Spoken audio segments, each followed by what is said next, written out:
Hello' এছপাৰেণ্টছ, আশা কৰিছোঁ আপোনালোকে নিজৰ প্ৰিপেৰেশ্যন ভালদৰে চলাই আছে।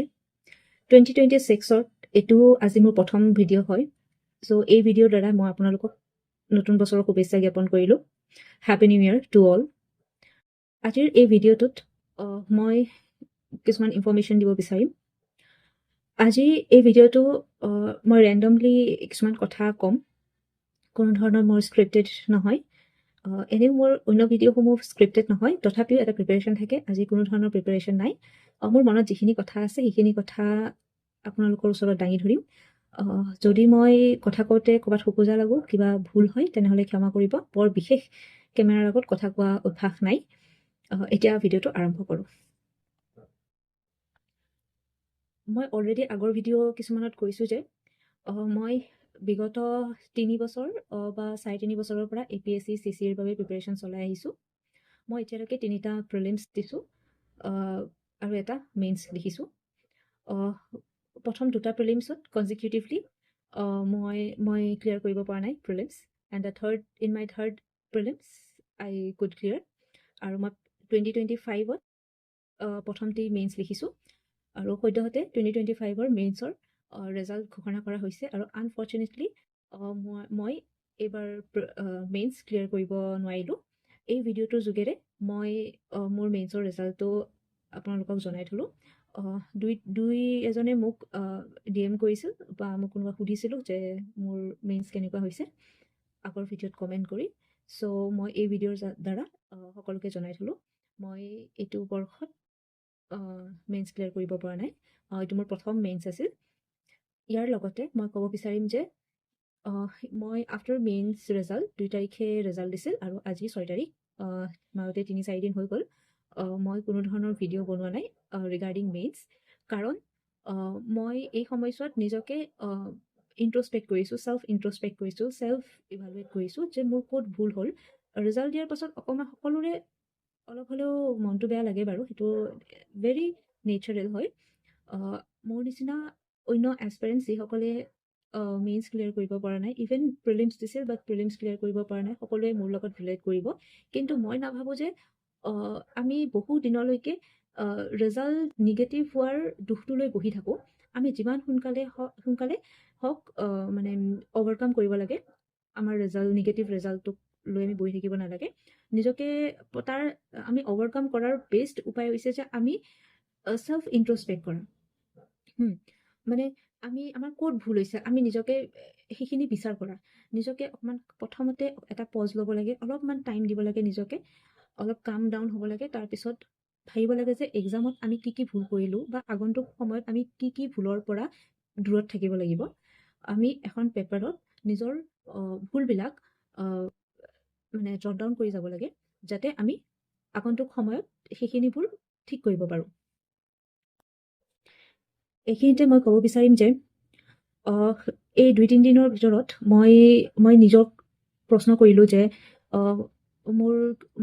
মই কি ভুল কৰিছিলোঁ বা মোৰ এক্সামটোক লৈ মোৰ প্ৰিপেৰেশ্যন কোনটো লেভেলৰ আছিল, তেনেকুৱা ধৰণৰ প্ৰশ্ন কৰিলোঁ। আৰু তাতে মই এই প্ৰশ্নবোৰ যেতিয়া মই নিজক কৰিলোঁ, কিছুমান মই নিজে উত্তৰ বিচাৰি পালোঁ। আৰু ঠিক সেইদৰে অন্য এছপাৰেণ্টছসকল যিসকলে এইবাৰ ক্লিয়াৰ কৰিব পৰা নাই, সকলোৱে তেনেদৰে নিজকে মই ভাবোঁ যে প্ৰশ্ন কৰিব লাগে। আৰু এইখিনিতে মই আৰু এটা কথা ক'ব বিচাৰিম যে যেতিয়া আমি চেল্ফ ইণ্ট্ৰস্পেক্ট কৰোঁ, তেতিয়া আমি বুজি উঠোঁ যে আমি আগন্তুক পৰীক্ষাৰ নীতিটো কেনেকুৱা হ'ব লাগে। আমি আগন্তুক পৰীক্ষাত আমি ব্লাইণ্ডলি কোনো ৰুল ফ'ল' কৰিব নালাগে। আৰু এইখিনিতে আৰু এটা কথা মই এড কৰিব বিচাৰিম যে যেতিয়া আমি প্ৰিপেৰেশ্যন চলাই থাকোঁ যিকোনো এটা পৰীক্ষাৰ কাৰণে, যিকোনো এটা দীঘলীয়া সময়ৰ কাৰণে পৰীক্ষা এটাৰ বাবে, তেতিয়া আমি চেল্ফ ইণ্ট্ৰস্পেক্ট কৰিব নোৱাৰোঁ। উদাহৰণস্বৰূপে যেতিয়া আমি প্ৰিলিমছৰ কাৰণে প্ৰিপেৰেশ্যন কৰোঁ, যিসকলে ফাৰ্ষ্ট টাইম প্ৰিলিমছ দিছে তেওঁলোকে ভালদৰে ৰিলেট কৰিব পাৰিব। 3-4 মাহ আগত যেতিয়া আমি প্ৰিলিমছ স্পেচিফিক পঢ়োঁ, তেতিয়া আমাৰ প্ৰথম ফ'কাছ ক'ত থাকে, চিলেবাছৰ ওপৰত, মক টেষ্টৰ ওপৰত, PYQৰ ওপৰত, কাৰেণ্ট এফেয়াৰ্ছৰ ওপৰত। আমি চিলেবাছ ৰিলেটেড বা এক্সাম অৰিয়েণ্টেড বস্তুখিনিৰ লগত ৰিলেট হৈ থাকোঁ। আমি নিজকে কুৱেশ্যন কৰিব মানে সময় নাপাওঁ যে আমি যিটো মেথড ফ'ল' কৰিছোঁ আমি যিটো ৱে লৈছোঁ পঢ়াৰ বাবে, যিটো ৰুটিন ফ'ল' কৰিছোঁ, সেইটো শুদ্ধ হয়নে নহয়, আমি সময় নাপাওঁ। কাৰণ আমি এটা চাৰ্কুল এটাত ঘূৰি থাকোঁ যে আমি এইখিনি সময়ৰ ভিতৰত টেষ্ট দিব লাগিব, চিলেবাছ খতম কৰিব লাগিব, তেনেকুৱা এটা চাৰ্কুলত ঘূৰি থাকোঁ। আমি নিজক সময় দিবলৈকে নিজৰ কাৰণে আমি সময় নাপাওঁ। ঠিক সেইদৰে মেইনছত তেনেকুৱা এটা প্ৰব্লেম দেখা যায়। যিসকলে ফাৰ্ষ্ট টাইম মেইনছ দিছে, ফৰ এক্সাম্পল মই নিজৰ কথাই ক'ম। মেইনছৰ আগত মই 3-4 মাহ মেইনছৰ 3-4 মাহ মেইন স্পেচিফিক মানে প্ৰিপেৰেশ্যন কৰিছিলোঁ। আৰু এই সময়ছোৱাত মই mock test, syllabus cover, short notes এনেকুৱা ধৰণৰ কথাত বেছি গুৰুত্ব দিছিলোঁ। কিন্তু মই যিখিনি মক টেষ্ট দিছিলোঁ, সেই মক টেষ্টখিনি টাইম মেনেজমেণ্ট চাইছিলোঁ, টাইমত কমপ্লিট হ'ব লাগে সেইটো চাইছিলোঁ। কিন্তু মই যিখিনি লিখিছোঁ সেইখিনি শুদ্ধ হৈছেনে নাই, টু দ্য পইণ্ট হৈছেনে নাই, কুৱেশ্যনে যিটো বস্তু ডিমাণ্ড কৰিছে সেই ডিমাণ্ড ফুলফিল হৈছেনে নাই, মই নিজকে চেল্ফ ইন্ট্ৰস্পেক্ট মানে কৰা নাছিলোঁ। কাৰণ মোৰ হাতত টাইম নাছিল, 3 মাহ সময় আছিল, 3-4 মাহ সময় আছিল। মই জাষ্ট মক টেষ্ট দিব লাগে, লিখিব লাগে লিখিছোঁ, PYQ এনালাইজ কৰিব লাগে লিখিছোঁ।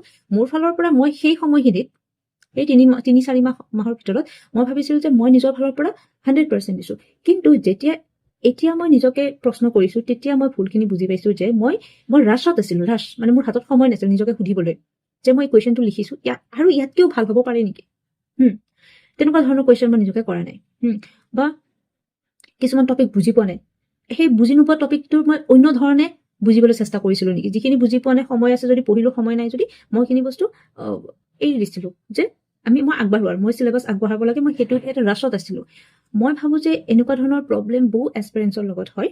চ' মই আজি এই ভিডিঅ'ৰ দ্বাৰা সেই বস্তুটো উপস্থাপন কৰিলোঁ। যদি এনেকুৱা ধৰণৰ প্ৰব্লেম আৰু কাৰোবাৰ লগত হৈ আছে বা আগন্তুক সময়ত হ'ব পাৰে, তেওঁলোকে মন দিয়া দৰকাৰ, এতিয়াই মন দিয়া দৰকাৰ, সময় আছে, কাৰণ নেক্সট এক্সামৰ কাৰণে সময় আছে। আৰু কুৱেশ্যন পেপাৰ এনালাইজ কৰাটো অত্যন্ত গুৰুত্বপূৰ্ণ বুলি মই ভাবোঁ। মই ভাবোঁ যে মেইনছৰ প্ৰিপেৰেশ্যন PYQ বেছ হ'ব লাগে। আৰু মই মোৰ প্ৰিপেৰেশ্যন PYQ বেছ কৰিছিলোঁ, প্ৰিলিমছ আৰু মেইনছ দুটাই। তৎসত্ত্বেও মই ভাবোঁ যে আৰু অলপ ইভালুৱেশ্যনৰ দৰকাৰ, আমাৰ আৰু অলপ ৰিভিজনৰ দৰকাৰ। কুৱেশ্যন এটা, বিশেষকৈ মেইনছত কুৱেশ্যন এটাত যিটো ডিমাণ্ড মেনশ্যন কৰা আছে, যিটো সুধিছে, আমি যদি তাৰ বাহিৰত কিবা লিখোঁ, তেনেহ'লে আমি ভাবোঁ যে এক্সাম হলত আমি ভাবোঁ যে পেজ ফুলফিল কৰিছোঁ, মিনছ মই আনচাৰটো ঠিক লিখিছোঁ। কিন্তু আমি নিজকে ইভালুৱেট কৰিব পাৰিব লাগিব যে কুৱেশ্যনত সোধা মানে প্ৰশ্নটো আমি কুৱেশ্যনত যিটো বস্তু দিছে আমি ডিমাণ্ড ফুলফিল কৰিছোঁ নে নাই। মই এটা এক্সাম্পল দি কওঁ যে GS2ত এটা কুৱেশ্যন আহিছিল, APSC CC 2025 মেইনছত GS2ৰ এটা কুৱেশ্যন আহিছিল ডিলিমিটেশ্যন ৰিলেটেড। তাতে ডিলিমিটেশ্যনৰ আই থিংক ইয়াৰ ইফেক্টছ সুধিছে, ইয়াৰ কেনেকুৱা ধৰণৰ পজিটিভ নিগেটিভ ইফেক্ট থাকে অসমৰ ইণ্ডিজিনিয়াছ কমিউনিটিৰ ওপৰত, তেনেকুৱা ধৰণৰ এটা কুৱেশ্যন আহিছিল। কিন্তু মই এক্সাম হলত লিখোঁতে মই ডিলিমিটেশ্যন কি হয়, ডিলিমিটেশ্যনৰ হিষ্ট্ৰী, এতিয়ালৈকে কেইবাৰ ডিলিমিটেশ্যন মানে কৰা হৈছে, ইমপ্লিমেণ্ট কৰা হৈছিল, মই সেইখিনি ইনফৰমেশ্যন লিখিছোঁ। তাৰ পাছত আছাম ৰিলেটেড কিছুমান পইণ্টছ লিখিছোঁ।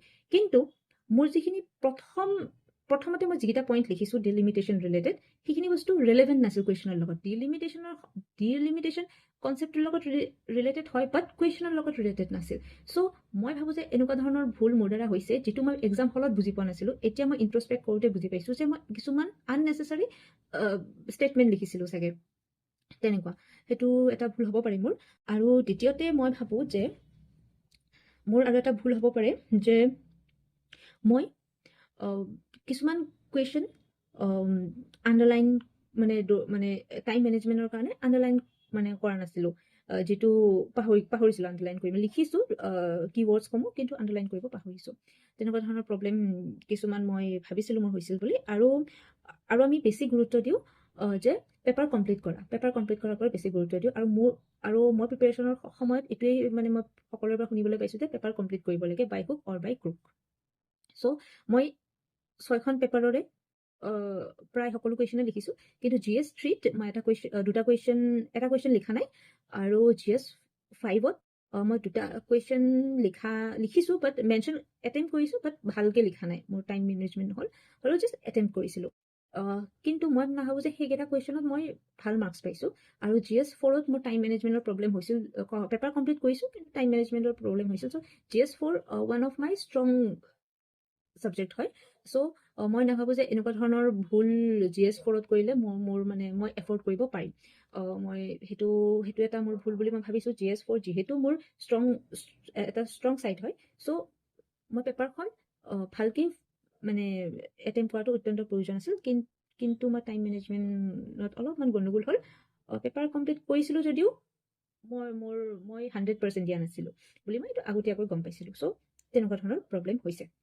আৰু দ্বিতীয়তে যে নাম্বাৰ অনুযায়ী কুৱেশ্যনবিলাক মানে মাৰ্কছ অনুযায়ী কুৱেশ্যনবিলাক মই লিখা কিছুমান কুৱেশ্যন লিখা নাছিলোঁ। ফৰ এক্সাম্পল, GS পেপাৰ 3 এটা কুৱেশ্যনত ছাব পাৰ্ট আছিল 3টা বা 4টা কিছুমান কুৱেশ্যনত। যদি এটা কুৱেশ্যনত ছাব পাৰ্ট 3টা আছে, তেনেহ'লে মই এটা কুৱেশ্যনত 4+3+3 তেনেদৰে আছিল। মই 2টা পাৰ্ট ভালদৰে লিখিছোঁ, থাৰ্ড পাৰ্টটো হয়তো পেজ কমি গৈছিল বা মোৰ তাত কণ্টেণ্ট নাছিল, মই অলপ কমকৈ লিখিছিলোঁ। চ' তেনেদৰে কিছুমান মোৰ ভুল থাকি গৈছিল। আৰু এক্সাম হলত মই সেই ভুলটো অনেষ্টলি কৈছোঁ, মই গম পোৱা নাছিলোঁ যে মোৰ এইটো ভুল হৈছে। মই ভাবোঁ যে এনেকৈয়ে লিখি মোৰ এনেকুৱা হৈছে যিহেতু সকলোৰে তেনেকুৱা হৈছে। কিন্তু এতিয়া ভাবিছোঁ কিজানি সেইটো বস্তুতেই মোৰ ভুল থাকি গৈছে। চ' এনেকুৱা ধৰণৰ প্ৰব্লেম যাতে মোৰ নেক্সট টাইম নহয়, মই সেইটোৰ ওপৰত গুৰুত্ব দিম। আৰু মই এইখিনি পইণ্ট এইকাৰণে ক'লোঁ যে মোৰ নিচিনা যদি কোনোবা এছপিৰেণ্টছ আছে, তেওঁলোকেও নিজৰ ভুলটো ভালদৰে দেখে আৰু ভালদৰে ইভালুৱেট কৰে, চেল্ফ ইণ্ট্ৰস্পেক্ট কৰে, সময় দিয়ে, অলপমান কাম হয়, আৰু যি হৈ গ'ল আগন্তুক পৰীক্ষাত নিজকে আগন্তুক পৰীক্ষাৰ বাবে নিজকে সাজু কৰে যেন, সেইটোৱে মই ক'ব বিচাৰিম। ইয়াৰ লগতে মই আৰু এটা কথা ক'ব বিচাৰিম যে মই আগৰ ভিডিঅ'ত মই প্ৰিলিমছ ৰিলেটেড কিছুমান ভিডিঅ' বনাইছোঁ। কিন্তু মই অলৰেডি কৈছোঁ যে যেতিয়ালৈকে মই মেইনছ ক্লিয়াৰ নকৰোঁ, তেতিয়ালৈকে মই মেইনছ ৰিলেটেড ভিডিঅ' নবনাওঁ, মানে আনচাৰ ৰাইটিং ৰিলেটেড ভিডিঅ' নবনাওঁ। মই প্ৰথমতে সেই পৰীক্ষাটো সেই ষ্টেজটো মই ক্লিয়াৰ কৰিব লাগিব। তেতিয়াহে মই আপোনালোকক মানে শিকাব পাৰিম বা আপোনালোকক শুদ্ধভাৱে গাইড কৰিব পাৰিম। আৰু সেইবাবে মই ৰৈ আছিলোঁ যে মোৰ মেইনছৰ ৰেজাল্টটো দিয়ক, তাৰপাছত মই মেইনছ ৰিলেটেড ভিডিঅ' বনাম। কিন্তু আনফৰ্চুনেটলি যিহেতু মই মেইনছ ক্লিয়াৰ কৰিব নোৱাৰিলোঁ, চ' মই বৰ্তমানলৈকে মেইনছ ৰিলেটেড কণ্টেণ্ট মই তেনেকৈ নিদিওঁ বা আনচাৰ ৰাইটিং ৰিলেটেড কণ্টেণ্ট নিদিওঁ। প্ৰথমতে মই নিজক মানে সেইটো ষ্টেজ প্ৰথমতে মই নিজে ক্লিয়াৰ কৰি লওঁ, তাৰপাছত মই আপোনালোকৰ ওচৰত মেইনছ ৰিলেটেড কণ্টেণ্ট আনিম। আৰু কিন্তু মই প্ৰিলিমছ ৰিলেটেড কণ্টেণ্ট মই মোৰ ইউটিউব চেনেলত আনিম। যিহেতু মই ভাবোঁ যে মোৰ এটা আইডিয়া আছে, মই 3টাকৈ প্ৰিলিমছ লিখিছোঁ, আৰু 3টাকৈ প্ৰিলিমছ লিখাৰ বাবে মই এটা নিজকে মোৰ এটা আইডিয়া আছে যে মই প্ৰিলিমছটো কেনেকৈ টেকেল কৰিব পাৰি, বা তেনেকুৱা ধৰণৰ টিপছ কিছুমান মই আনিম, বা কিছুমান টপিক, কিছুমান কুৱেশ্যন পেপাৰ্ছ এনালাইজ, তেনেকুৱা ধৰণৰ ভিডিঅ' কিছুমান আনিম। আৰু আশা কৰিছোঁ আপোনালোকে এই ভিডিঅ'টো চাই ভাল পাইছে। বৰ বিশেষ আৰু কথা নকওঁ, আজিৰ ভিডিঅ'টো এইখিনিতে সামৰিলোঁ। যদি কাৰোবাৰ কিবা যদি ডাউট আছে, তেনেহ'লে মোক কমেণ্ট ছেকশ্যনত জনাব। I will definitely answer that. Thank you for watching.